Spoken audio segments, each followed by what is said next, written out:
Boa noite, pessoal. Tudo bem com vocês? Espero que sim. Espero que todos estejam na santa paz do Senhor e sob também as mãos poderosas, cuidadosas e protetoras de Deus. Que bom que você está aqui de novo. Que bom que estamos aqui para estudarmos a palavra de Deus. Hoje com um tema bastante assim, interessante, né? A Bela e a Fera. Como eu falei para vocês, não tem nada a ver com o Walt Disney. Essa Bela e a Fera, nós vamos responder uma pergunta que intriga muito, né? Há um só Deus, uma só Bíblia, uma só fé, e por que tantas religiões? A palavra de Deus vai explicar isso para nós hoje.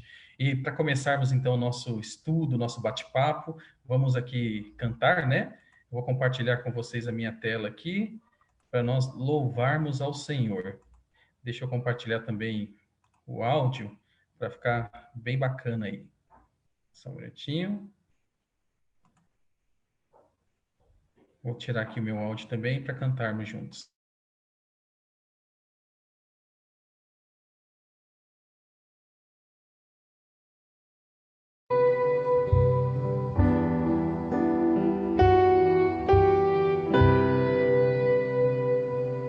Todo ser que vive, louve o nome do Senhor. Toda criatura se derrame aos seus pés. Ao som da sua voz, Ao som da sua voz, o universo se poderoso, não há outro nome.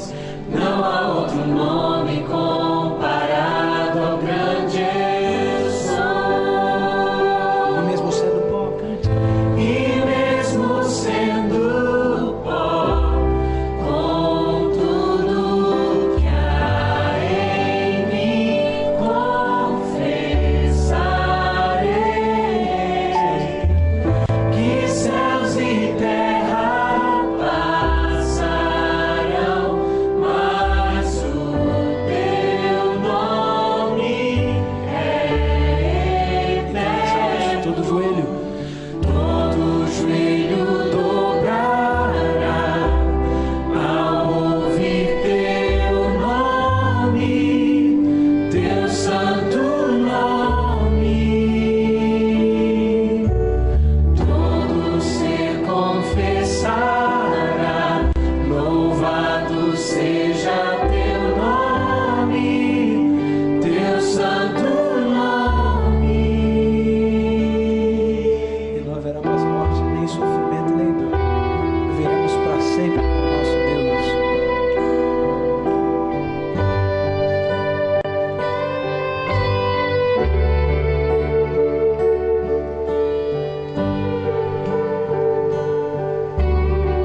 necessária. Louvado seja teu nome, teu santo nome.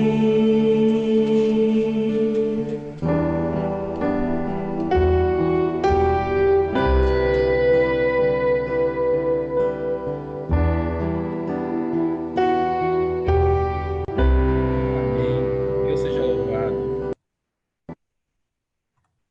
Muito bem, queridos. Chegou o momento de nós orarmos um pelos outros. Eu gosto de um locutor da Rádio Novo Tempo que diz: eu oro por você, você ora por mim, Deus abençoa nós dois, sabe? Deus abençoa a todos, amém?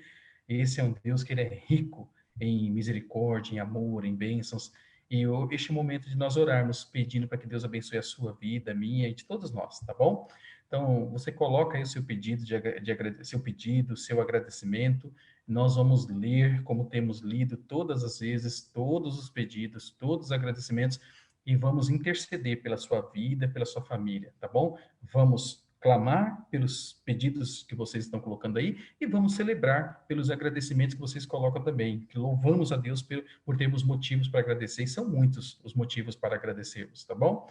Quero convidar você a olhar aí quem está escrevendo. Eu não tenho acesso agora, ainda mais hoje, estou sem celular, meu celular quebrou, né?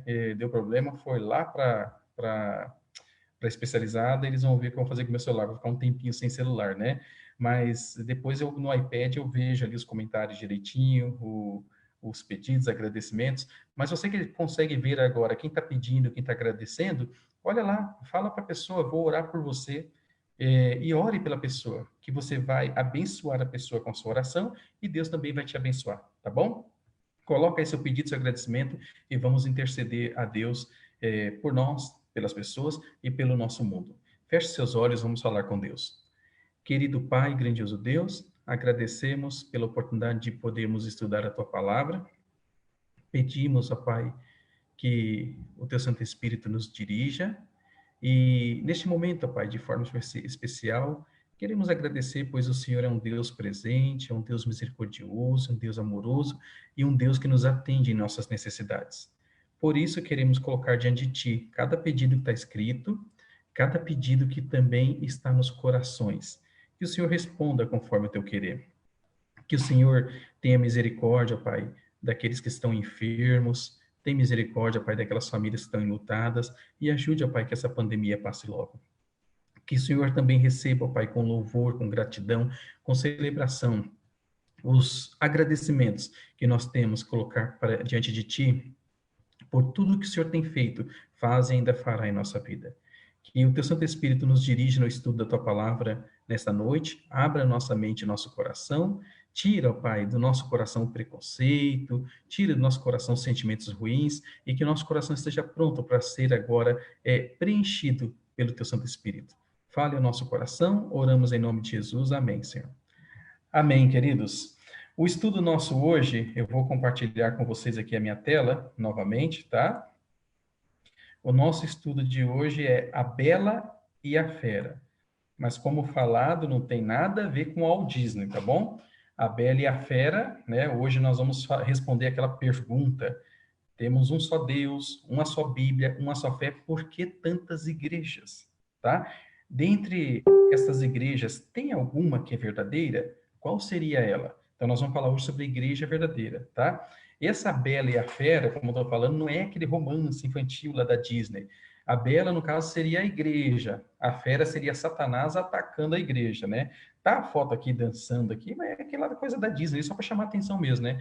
Mas a Bela seria a mulher, que representa a igreja, e a fera seria o dragão, a besta, o dragão que representa Satanás, tá bom? Nós vamos estudar esse assunto hoje, vai ficar bem claro para todos nós, tá? E a perguntinha que não quer calar: um só Deus, uma só Bíblia, uma só fé, por que tantas religiões? Somente no cristianismo nós temos 40 mil denominações cristãs, e todas elas dizendo: eu tenho a verdade, eu tenho a verdade, eu tenho a verdade. A grande pergunta é: será que no meio de 40 mil denominações cristãs tem uma que tem a verdade bíblica mesmo, pura, que segue aquilo que a Bíblia fala, que fala sim para o que a Bíblia diz sim, fala não para o que a Bíblia diz não? Tem uma igreja que ela se enquadra como característica de uma igreja verdadeira? Nós vamos estudar isso hoje, tá bom? Vamos lá. De tantas igrejas aí, aquela história, né? Será que todos os caminhos levam ao céu? Eu sempre pergunto, todos os caminhos levam para o Rio de Janeiro? Todos os caminhos levam para Campinas?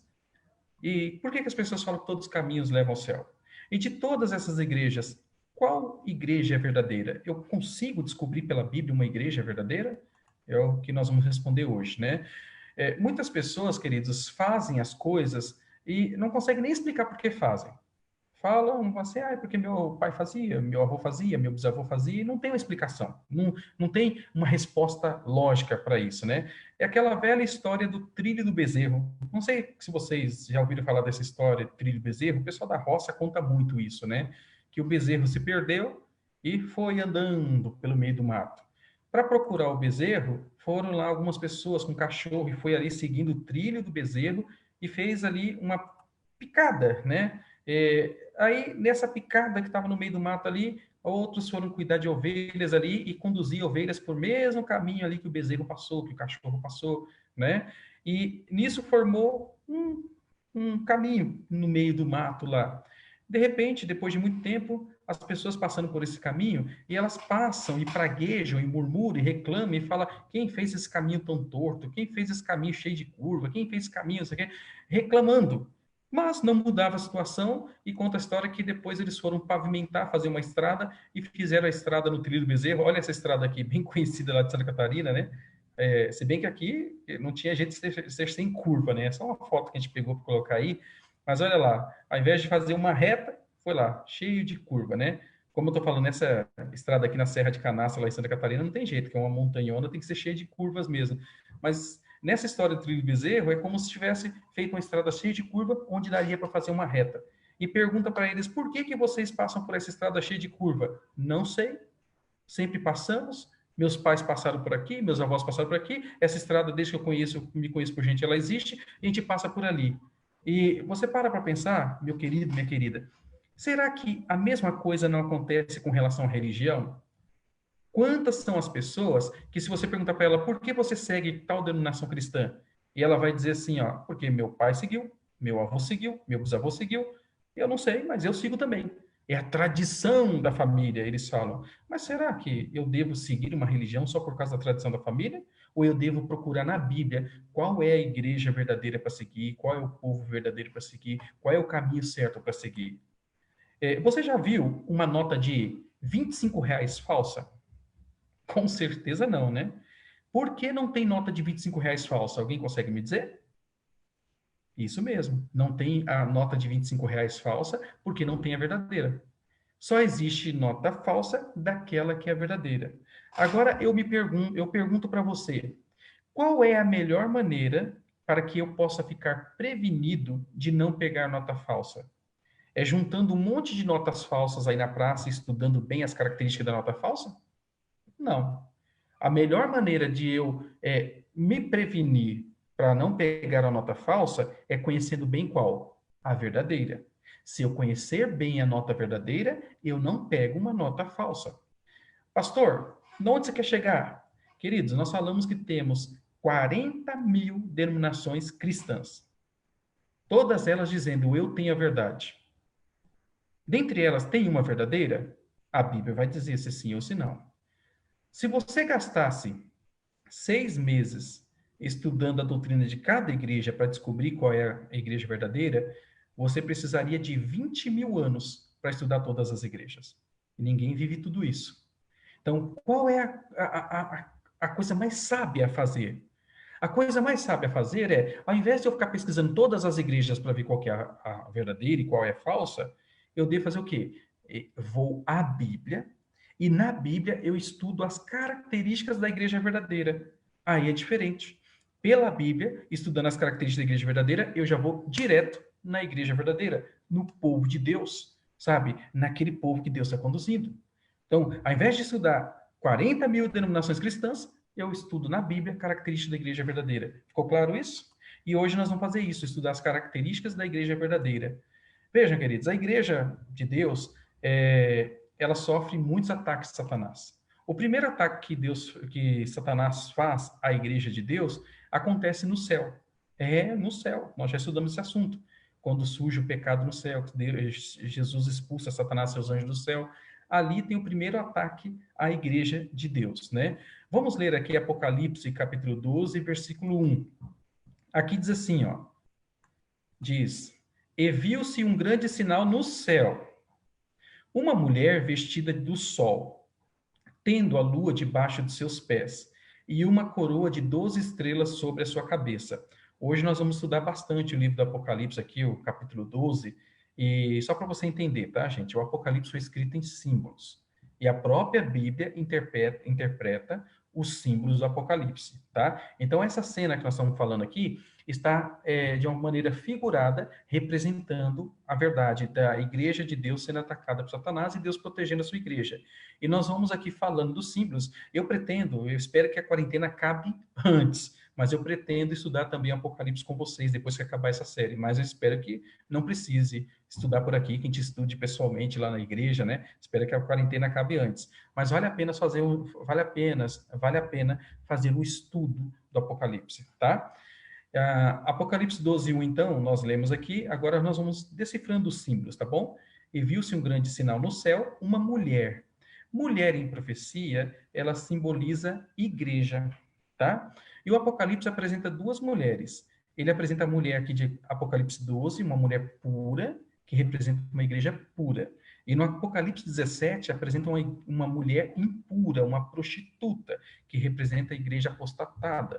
E fala que essa igreja impura, apostatada, tem filhas. E as filhas da prostituta, da meretriz, são igrejas apostatadas também, tá? Mas vamos ficar aqui com essa mulher, uma igreja, tá? Então, mulher em profecia e igreja.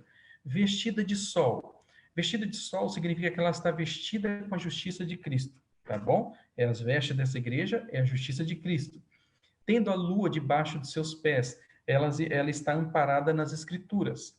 A lua debaixo dos pés é como se estivesse amparada ali, sabe, em cima, sabe, fundamentada nas escrituras. Os seus ensinamentos são de acordo com as escrituras. E uma coroa de 12 estrelas sobre a sua cabeça. Essa coroa de 12 estrelas na sua cabeça representa os 12 apóstolos, que também são ali os fundamentos da igreja cristã, tá bom?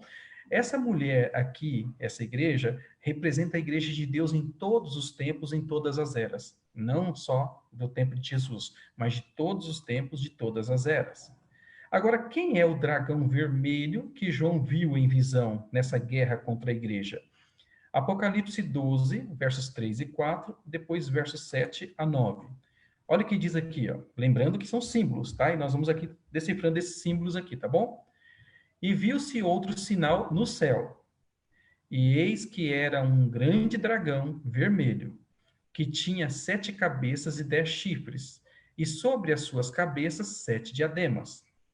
E a sua cauda levou após si a terça parte das estrelas do céu, e lançou-as sobre a terra.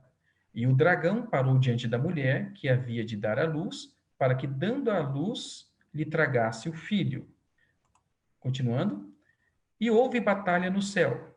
Miguel e seus anjos batalharam contra o dragão, e batalhavam o dragão e seus anjos. Mas não prevaleceram, nem mais o seu lugar se achou nos céus. E foi precipitado o grande dragão, a antiga serpente chamada Diabo e Satanás, que engana todo mundo. Ele foi precipitado na terra, e os seus anjos foram lançados com ele. Percebam, o Apocalipse aqui está dizendo que viu ali o sinal de um dragão vermelho, grande, né? É um simbolismo para Satanás. O texto mesmo aqui no finalzinho diz que esse dragão é a antiga serpente chamada Diabo e Satanás.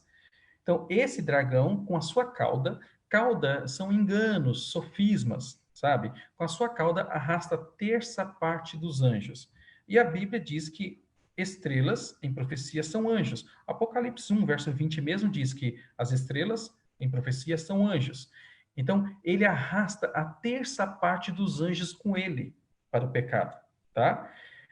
Aí o texto diz que Miguel e seus anjos, então, Miguel e seus anjos, eles travam a batalha no céu contra Satanás e seus anjos. E Satanás e seus anjos são expulsos do céu. E quando ele cai na terra, ele vai atacar a igreja de Deus aqui na terra, tá? Ele com os seus anjos. Espero que tenha ficado claro aí, tá bom? Continuando aqui, então, nós vimos ali Satanás e seus anjos sendo atirados para a terra. Aqui na terra, nós já estudamos esse assunto, Satanás leva Adão e Eva ao pecado, leva Adão e Eva à transgressão. E Deus, então, faz um plano para salvar Adão e Eva, é o plano da redenção. E a igreja de Deus aqui, agora, ela começa no Éden com Adão e Eva e passa por tempo dos patriarcas, o tempo de Israel. A igreja de Deus sempre está ali, na linha histórica do nosso mundo.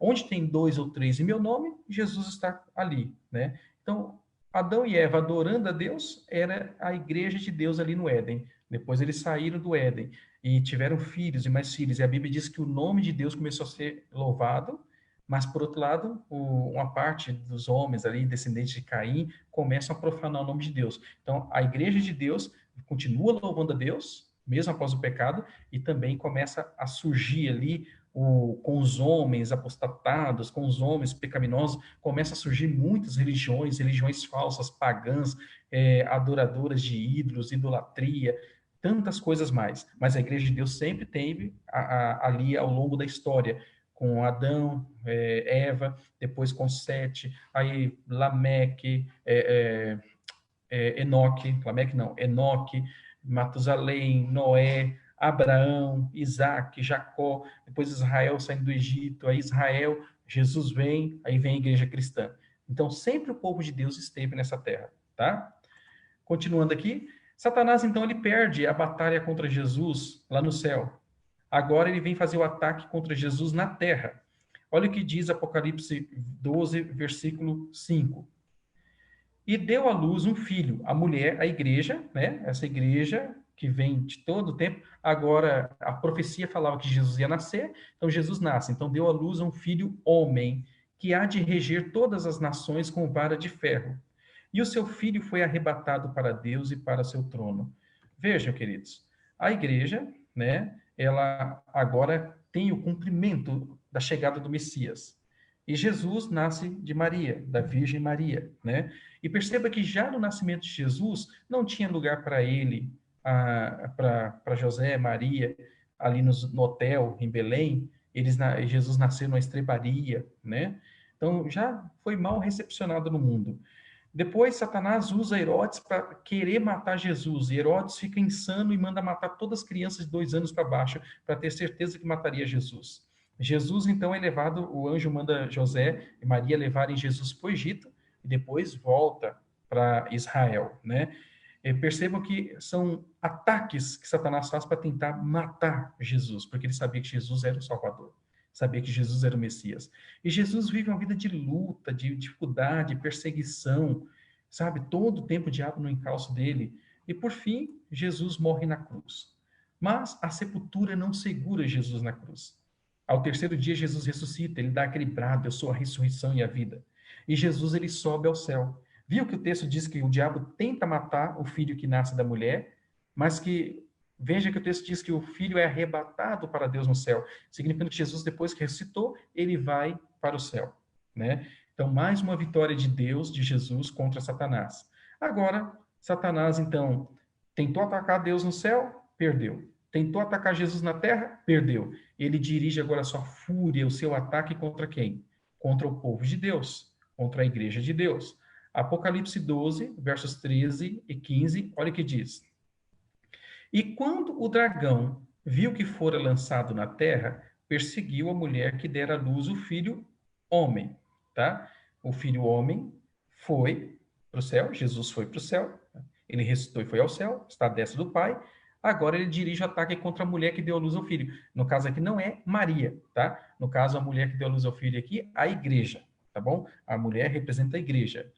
Aí diz, e a serpente, que é o diabo, lançou da sua boca atrás da mulher, a igreja, água. Água em profecia significa povos, multidão, pessoas, muitas pessoas, né? Então, água como um rio. Então, água como um rio é muita água. Então, são muitas pessoas atacando a mulher, a igreja de Deus, para que pela corrente a fizesse arrebatar. Então, Satanás viu que perdeu a batalha contra Jesus, Jesus venceu, Jesus foi ao céu, está à destra do Pai, mas a igreja continuou na terra. Então, Satanás agora ele dirige a ira, a fúria dele contra a igreja. e ele junta as pessoas, muitas pessoas, um exército, para atacar a igreja, tá? Para que com a corrente desse exército, a igreja fosse arrebatada, fosse destruída. Então, Satanás agora, depois que Jesus vai ao céu, dirige seu ataque à igreja de Deus. E nós vamos, se você procurar em livros, enciclopédia, no próprio Google, você vai ver que no primeiro século, a igreja de Deus sofreu severas perseguições. Primeiro, segundo século. Sobre o governo do Império Romano, a igreja foi perseguida demais. Os imperadores romanos, eles prendiam os cristãos e nos coliseus, eles baixavam o cristão assim no piche, amarravam numa estaca, atacavam fogo para iluminar o coliseu, com os cristãos morrendo queimados. Alguns cristãos eram crucificados no Império Romano, outros eram colocados no coliseu, igual você está vendo nessa imagem aqui, e soltavam os leões, aquelas bestas feras, para virem comer os cristãos. Agora, uma coisa interessante. Será que não está passando?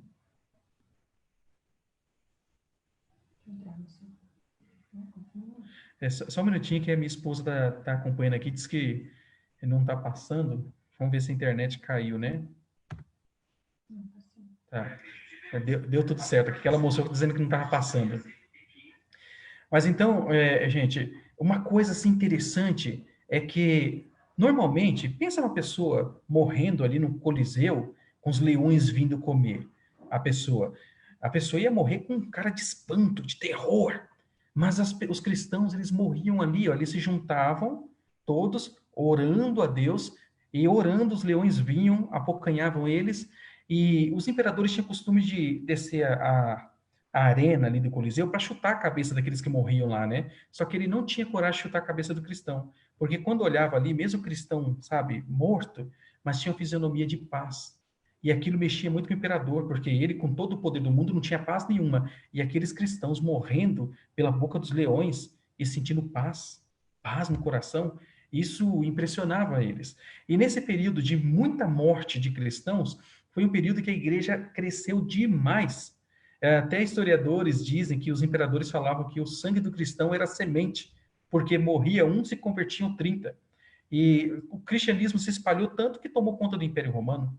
O cristianismo foi parar lá no palácio do imperador, sabe? Em todo lugar, os historiadores dizem que tinham cristãos, e eles não tinham medo de entregar a vida por Jesus.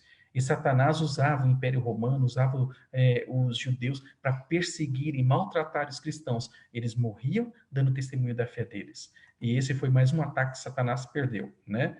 E a igreja de Deus foi protegida ali. Agora, para onde a igreja fugiu quando foi perseguida? Apocalipse 12, versículo 6 diz assim, ó: E a mulher fugiu para o deserto, onde já tinha lugar preparado por Deus. A mulher, igreja, tá? Ela fugiu para o deserto. Veja, a profecia diz que águas são povos, multidões. Deserto é lugar desabitado, onde ninguém habita. Então, essa mulher, a igreja, fugiu para o deserto, lugar desabitado, onde já tinha lugar preparado por Deus, para que ali fosse alimentada durante 1.260 dias. Já vamos falar sobre o que significa 1.260 dias, tá? Com toda essa perseguição no Império Romano, os cristãos já não conseguiam mais cultuar publicamente. Eles não conseguiam mais cultuar ali livremente. Eles eram mortos. Então, eles fugiram para os cantos mais solitários da terra. Muitas vezes os cristãos, eles adoravam a Deus em catacumbas, cavernas, no meio do mato. Para quê? Evitar a perseguição. E nesse período, muitos cristãos morreram. Muitos morreram. Calcula-se que 50 milhões de cristãos morreram na Inquisição, aquela da Idade Média. 50 milhões de cristãos é muita gente morrendo. O simples fato de serem pegos com a Bíblia, tá vendo aqui essa foto da menina tapando ali a Bíblia? O simples fato de serem pegos com a Bíblia era motivo para que eles fossem mortos. E aquele período de 1.260 anos que nós falamos, 1.260 dias, cada dia em profecia simboliza um ano, tá? Cada dia, um ano. Logo, 1.260 dias, 1.260 anos. Esse foi um período de supremacia da Igreja de Roma contra o cristianismo, tá? Que começou em 538 d.C. e foi até 1798 d.C., quando o general Berthier, a mando de Napoleão Bonaparte, prendeu o Papa Pio VI, e o Papa Pio VI morreu em cativeiro. Mas nesse período de 1260 anos, a Igreja de Roma fez o que quis com o cristianismo, perseguiu, matou na Inquisição. O próprio Papa João Paulo II, ele foi em rede mundial pedir perdão por tudo que a Igreja fez na Inquisição, né? E nesse período de tanta perseguição, de tanta morte, Deus estava cuidando da Igreja dele no deserto. A Igreja de Deus estava sendo protegida no deserto. Apocalipse 12, verso 17. Agora nós vamos ler, depois desse período do deserto, depois desse período de 1798 anos, e olha quem a gente vem ao longo da história, né? Céu, Éden, ao longo da história, nascimento de Jesus, a igreja primitiva, tempo dos imperadores, agora tempo da supremacia papal ali, da Idade Média, e chegamos agora ao fim dos tempos, né? Sobre quem o diabo dirigiu a sua ira nos últimos dias. Hoje, no final dos tempos, sobre quem Satanás dirige a sua ira? Ele está furioso contra quem? Apocalipse 12, verso 17. Lembra que eu falei que nesse período de perseguição a igreja de Deus estava cuidadinha ali no deserto? Olha o que diz aqui Apocalipse 12, versículo 17. E o dragão em profecia é diabo, Satanás, tá? Irou-se contra a mulher, em profecia, igreja. Então, o diabo ficou irado contra a igreja. Mas olha o que acontece. E foi fazer guerra ao remanescente da sua semente. Perceba, o diabo dirige seu ataque contra todo o cristianismo. Mas em algum momento, parte do cristianismo, a maior parte, ele apostata. A maior parte do cristianismo fica paganizada. Mas sobra um remanescente fiel. Sobra um pouco fiel. Sobra um restante fiel. E agora o diabo, que está virado contra a mulher, contra a igreja, ele vai fazer guerra contra quem? Contra esse remanescente fiel dessa mulher. O remanescente fiel da igreja, o restante. Quem são eles? Qual é o remanescente fiel? Qual é o remanescente da sua semente? Aí diz aqui, ó, os que guardam os mandamentos de Deus e têm o testemunho de Jesus Cristo. Então, no fim dos dias, depois de 1798 ali, começando o tempo do fim, Satanás ele dirige o ataque, a fúria, a ira dele contra a igreja, mas ele dirige esse ataque de forma particular ao remanescente dessa igreja, o remanescente fiel, que continuam guardando os mandamentos de Deus e tem a fé em Jesus. Se você olhar para uma identidade tem a foto e tem a digital, tá? A foto não dá para ser falsificada, porque é você ou não é você. A digital também não dá para ser falsificada, né? Por que nós não colocamos aqui a assinatura? Porque a assinatura alguém consegue falsificar, tá? Mas vamos pegar essas duas características de uma identidade, foto e digital. Na identidade da igreja verdadeira, tem a foto. Qual é a foto? São os cristãos. Os cristãos que mantêm a fé em Jesus, que mantêm o testemunho de Jesus, os cristãos que estão cada dia buscando ser semelhante a Jesus, e os cristãos que mantêm a fé em Jesus, essa fé, sabe, que se apodera da promessa de Deus, essa fé que confia em Deus, esses cristãos são a foto da igreja verdadeira. E qual seria a digital da igreja verdadeira? Os mandamentos de Deus. Então, a igreja verdadeira, ela tem uma identidade. A fé em Jesus, os cristãos vivem a fé em Jesus e guardam todos os mandamentos, inclusive o quarto mandamento que manda guardar o sábado. Imagine que a sua mulher chegue para você e fale assim, olha amor, eu vou ser fiel a ti, de domingo a sexta-feira, e no sábado serei infiel. Dá para se casar com a pessoa assim? Dá para um casamento se manter assim? A pessoa sendo fiel de domingo a sexta, mas no sábado sendo infiel? Não dá.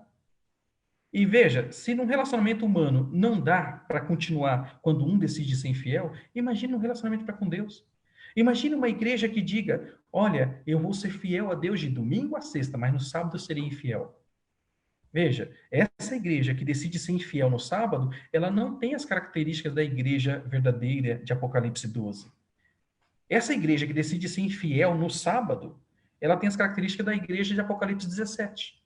Aquela grande meretriz. Aquela igreja apostatada. Porque é infiel. Vejam, queridos, a igreja verdadeira tem algumas características. O povo de Deus verdadeiro, ele está na terra. Ele tem algumas características. Veja aí os textos bíblicos, se vocês quiserem anotar. A palestra vai estar também aí disponível no Facebook. Se quiser voltar com mais calma para assistir de novo, fique à vontade. Mas se quiser anotar os textos, estão ali. São textos da Bíblia, tá? A igreja verdadeira, o povo de Deus verdadeiro, surgiria como organização, ela já estaria, mas surgiria como organização depois da era do deserto, aqueles 1260 anos que a igreja ficou protegida ali no deserto. Depois que ela ficou protegida no deserto, ela aparece de novo. Ou seja, depois de 1798. Então, o povo de Deus verdadeiro que guarda os mandamentos e tem o testemunho de Jesus surge após 1798. Surgiria como resultado do desapontamento de 1844, predito em Apocalipse 10. Isso aqui é um outro estudo, mais para frente a gente pode fazer, tá? Predito em Apocalipse 10. Assim como a igreja primitiva surgiu do desapontamento da cruz. Lembram-se que quando Jesus morreu, os discípulos ficaram desapontados, achando que Jesus tinha morrido mesmo e tinha acabado tudo ali. Eles sofreram desapontamento. Mas quando Jesus ressuscita, eles, sabe, criam aquele ânimo, aquela coragem e saem pregando para o mundo todo. Assim também a Bíblia, lá em Apocalipse 10, mostra que essa igreja verdadeira, ela surgiria depois de um desapontamento. Um desapontamento que... Calor. Tomara que não desligue. A bateria tinha acabado aqui, quase que desliga. Então, essa igreja, ela surgiria depois de um desapontamento. Um desapontamento que a gente pode estudar depois, que vem a partir de 22 de outubro de 1844, tá? Outra característica aqui, essa igreja verdadeira guardaria todos os mandamentos de Deus, inclusive o quarto, que ordena a guarda do sábado. Estão aqui os textos, tá? E essa igreja teria também o espírito de profecia. Estão aqui os textos. Mais algumas características. Pregaria as 3 mensagens angélicas do tempo do fim. O texto aqui. Que é a última pregação, sabe? A última mensagem de advertência que Deus manda para o povo. Dizendo que Jesus vai voltar. Seria um movimento mundial. Pregando a toda nação e tribo, língua e povo. Está aqui o texto. Não é uma igreja para um lugar só. É uma igreja para o mundo todo. E ensinaria que a salvação é conseguida somente pela fé em Cristo Jesus, pois pregaria o evangelho eterno. Então, Apocalipse 14 fala que essa igreja tem o evangelho eterno. E o evangelho eterno é o quê? É que desde o Éden até o fim dos tempos, a salvação é pela graça de Cristo. É conquistada pela graça de Cristo e é pela fé que eu me apodero dessa salvação. Veja, eu não guardo a lei para ser salvo. Eu guardo a lei porque eu fui salvo. Eu não guardo o sábado para ser salvo. Eu guardo o sábado porque eu fui salvo por Jesus. E por amor a Jesus, eu decido ser obediente. Então, a pregação da igreja é que a pessoa é salva pela graça de Jesus, tá? E nós cremos, queridos, que a igreja adventista do sétimo dia, ela cumpre essas características de igreja verdadeira. Agora, uma coisa que tem que deixar bem claro. Então só os adventistas vão ser salvos? Não. Nenhum membro da igreja adventista vai falar um negócio desse. E se falar, ele está errado. Por quê? A Bíblia, ela mostra as características da igreja verdadeira, do povo de Deus, estão aí, está na Bíblia, está na história, né, que Deus tem um povo. Deus sempre teve um povo nessa terra e Deus sempre vai ter, até o final dos tempos, né? Mas vejam, queridos, não significa que só os adventistas serão salvos. Até porque tem um outro texto, que nós vamos ler já, que diz que Deus tem ovelhas em outros apriscos. E Deus vai chamá-las, elas vão ouvir sua voz e vão sair. Então, Deus tem salvos em todas as igrejas, em todos os lugares. E Deus está chamando esse povo, tá? Assim como também não é todo mundo que está na igreja adventista que está salvo.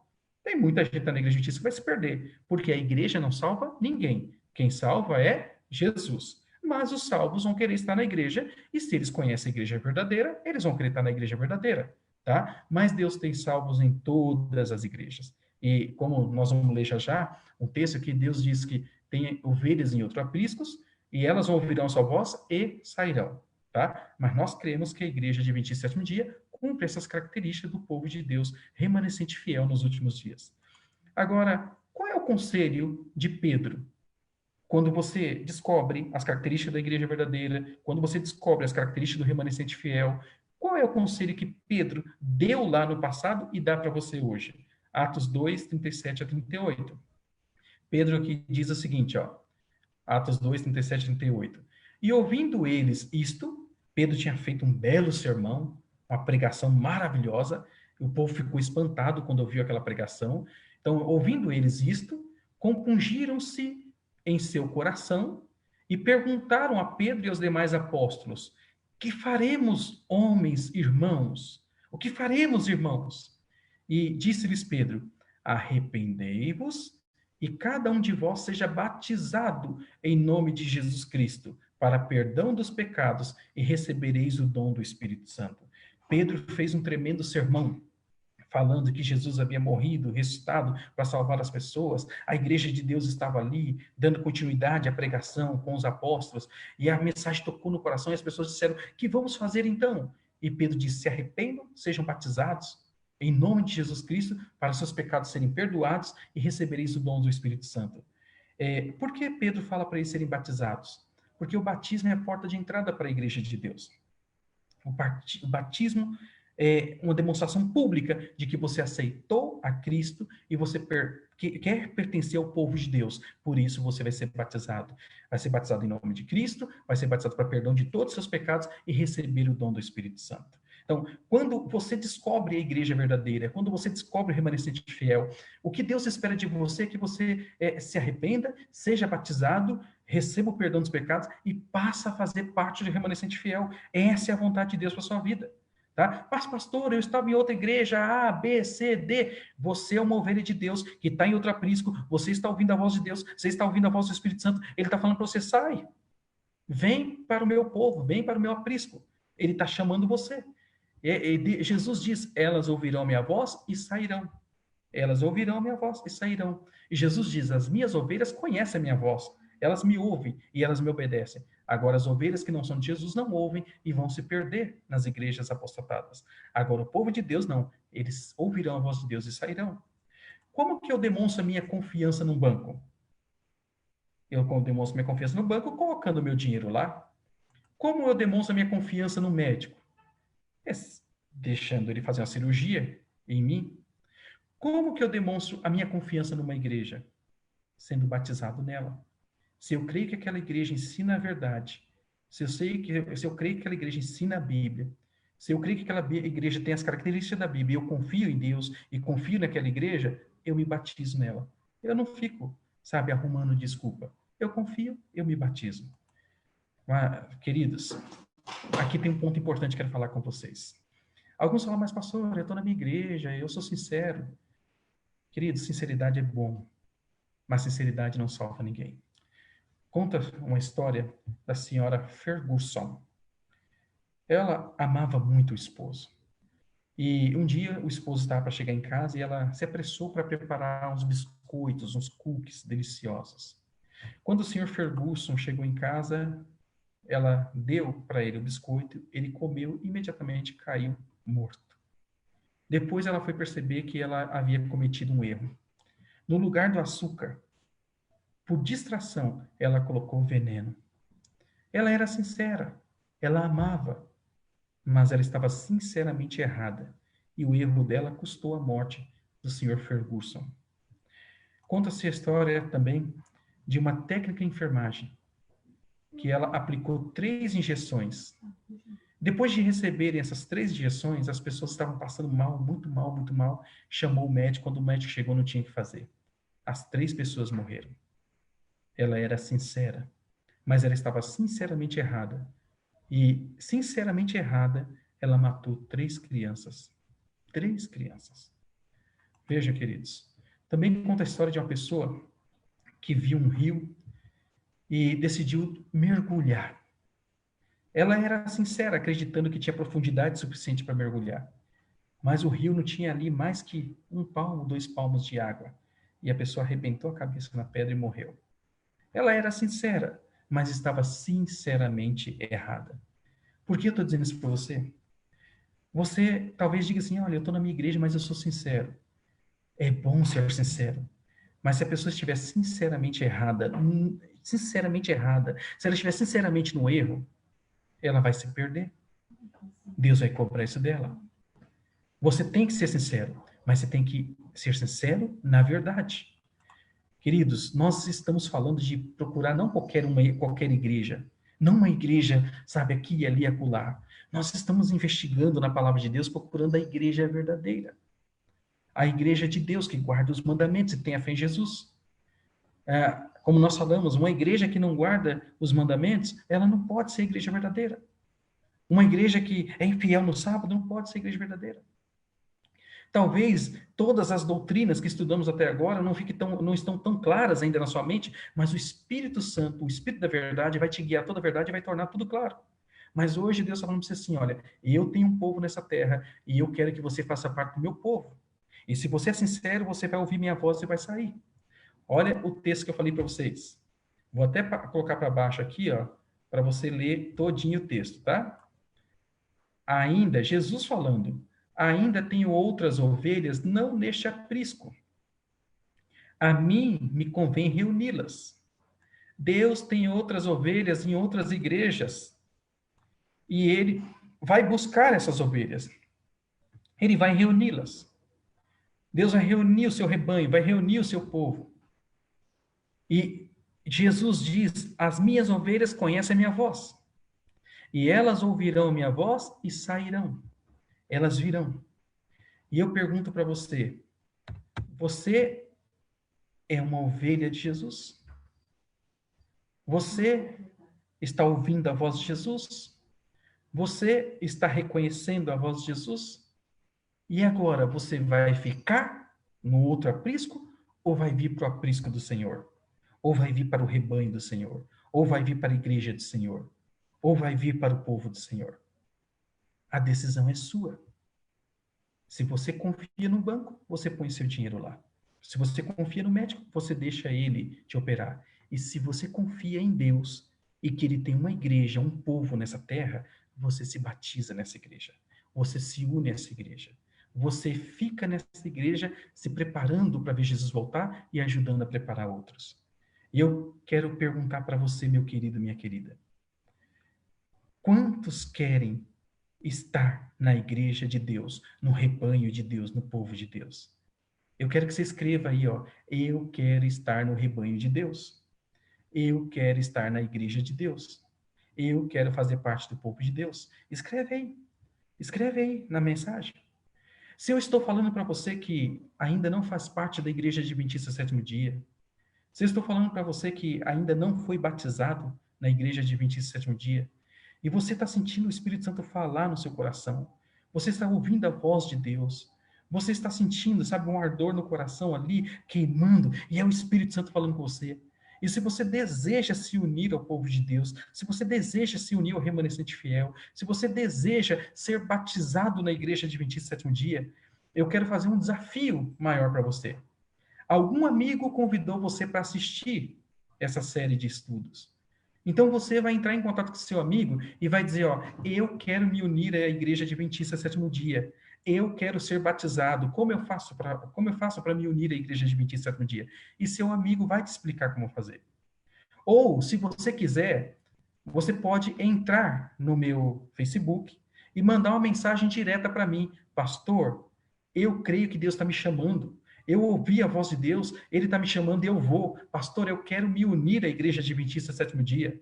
Pastor, eu quero ser batizado na igreja adventista sétimo dia. Como eu faço? E eu vou ter o maior prazer do mundo de te atender, de ligar para você, de conversar com você e te mostrar como você pode fazer parte do povo de Deus, do remanescente fiel.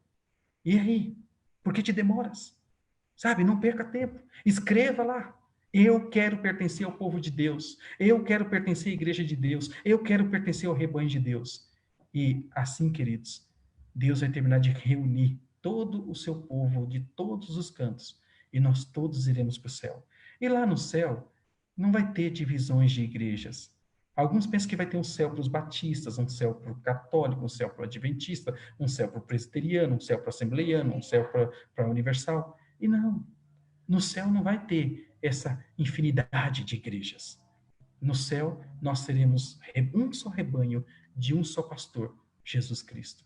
E eu quero fazer parte do rebanho desse pastor maravilhoso, desse grande pastor Jesus Cristo. E você, quer andar com o povo de Deus aqui na terra para fazer parte do rebanho de Deus no céu? Escreve aí. Eu quero fazer parte do povo de Deus. Eu quero fazer parte do rebanho de Deus. Eu quero estar com o remanescente fiel.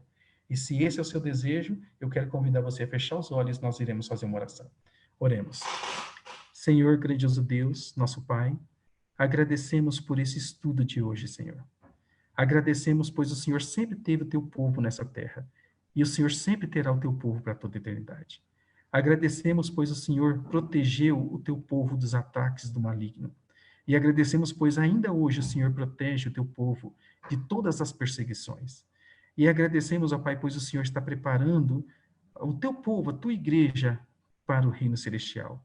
E agradecemos, pois o Senhor está chamando pessoas de todas as nações, tribos e línguas, pois o Senhor quer reunir este povo num só rebanho, de um só pastor, o nosso precioso Salvador Jesus Cristo.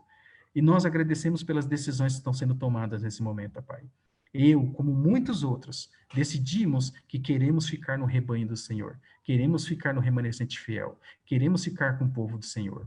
E algumas pessoas estão ali, ó Pai, o Espírito Santo está falando, está clamando para que elas ouçam a sua voz e para que elas venham para o teu rebanho. E algumas pessoas, ó Pai, estão tomando a decisão de serem batizadas, de se unirem ao remanescente fiel, e que o Senhor abençoe essas decisões que estão sendo tomadas, e que todos nós, ó Pai, possamos no povo de Deus nos prepararmos para a volta de Jesus e sermos usados pelo Espírito Santo para prepararmos outros.